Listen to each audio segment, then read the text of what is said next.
Hello mga ka-trending! Welcome back to ZK Trend.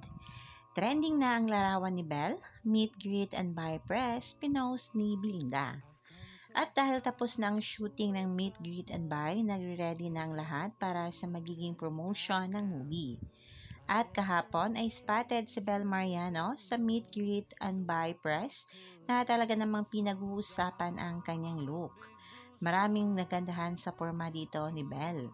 Marami rin ang nagsasabi na tila ba New Year ang tema na ito ni Belle dahil sa polka dots na style mula sa damit hanggang sa shoes nito. Ngunit ganun pa man ay talaga namang bagay na bagay kay Belinda ang kanyang natural look and style. Kaagad nga itong pinag-uusapan at trending na sa social media. Kaagad din itong pinusuan ng mga netizens at syempre ng mga babblies.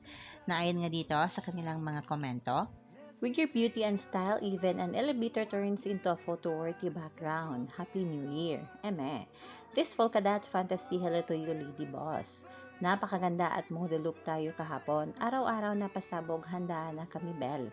Love the look so much." At dahil birthday rin ng ating favorite na si Kia, ay may pa-birthday cake rin itong ating Belle sa kanya.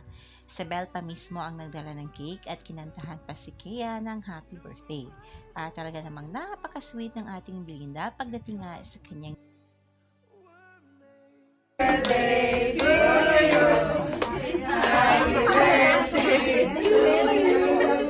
Happy birthday, happy birthday.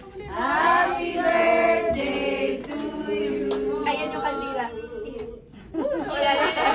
Thank you. Happy birthday, ate. Birthday na ni Kay.